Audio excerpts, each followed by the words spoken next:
DC, a city that has been called not only the most important city in this country, but possibly the world.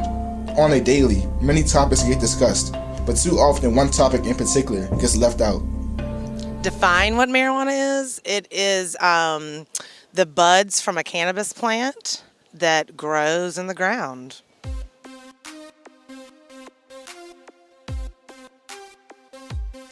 Well, here in Washington, D.C., the district has defined cannabis as medicine. And it is an herbal medicine that has been actually grown for thousands and thousands of years. But up until right around the 1940s in this country was actually made illegal. The law here in Washington, D.C. states that medicinal marijuana is legal. In a residence, you can own or you can grow 6 plants. It is legal for you to smoke or consume the marijuana inside of a personal residence and on your curtilage, meaning your balcony, your front porch, and or your rear deck. Well, I would suggest there's 5 pillars of pot prohibition. These are the entities who get up every day today in 2015 and say, despite the fact that 50% or more of the American public wants marijuana legalized, they still get up every day and say, how can we keep this prohibition going for another 80 years? And some of these will be no surprise, and some of them may. One, the first and loudest group to always argue against any reform is law enforcement. It doesn't matter if it's the local sheriff or to the head of the FBI, they always argue against any reform: medical access, industrial hemp, decriminalization, and of course, legalization.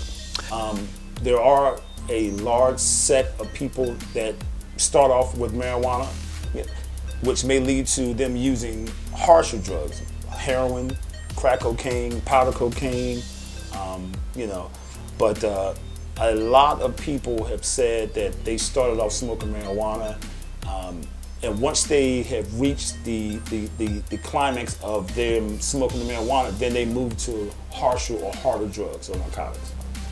The U.S. government surveys both adults and children going back to the 1970s about their attitudes and use of marijuana, and for every 102 people who use marijuana, 1 goes on to try heroin or cocaine.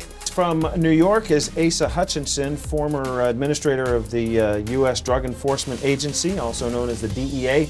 He served in that position from 2001 to 2003. Sir, why should the voters in California vote against Proposition 19? Well, I would certainly think it's important that we reduce the use of illegal drugs such as marijuana.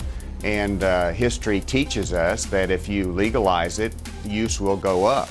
And I think that's a great concern to anybody who's involved in public policy, but also as a parent and a community leader. Because I think that it has a lot of purposes that are not so much recreational drug, for drug use. I think a lot of people have a negative viewpoint of it, but it's actually been proven in research to have medicinal purposes for things such as cancer, anxiety, pain, appetite. There's a lot of different things.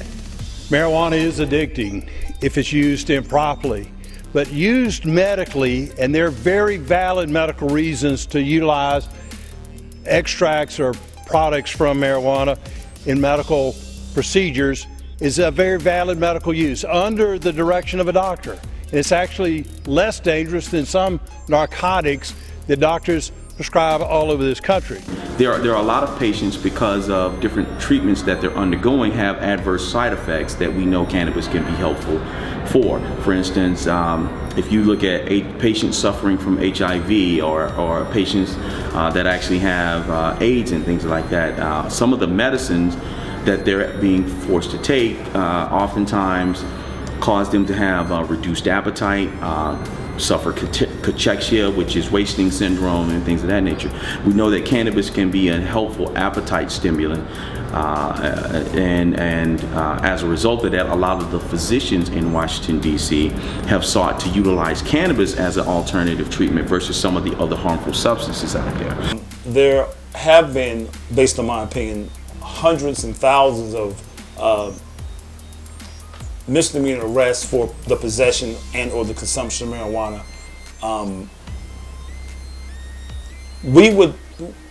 we would deem or to try to call those type of arrests quality of life arrests.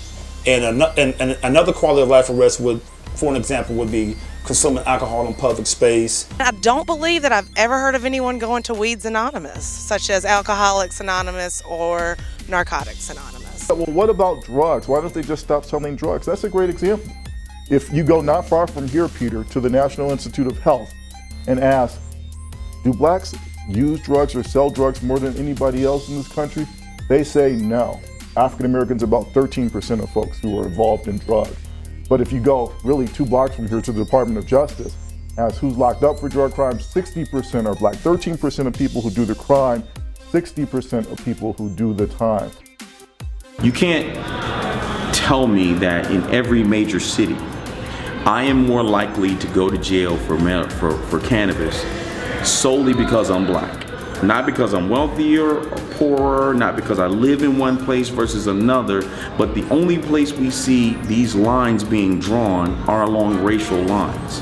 And so obviously if we can begin to have this dialogue and this conversation in presidential debates and in presidential discussions, or anytime we're electing politicians, then what we can do is begin to get their position on record. And if we have their position on record, then when policy gets in front of them, they'll act in accordance with their statements versus in contradiction to their statements. And so I think it would always be a positive thing to be able to have the dialogue in a public format, particularly when our leaders are seeking office.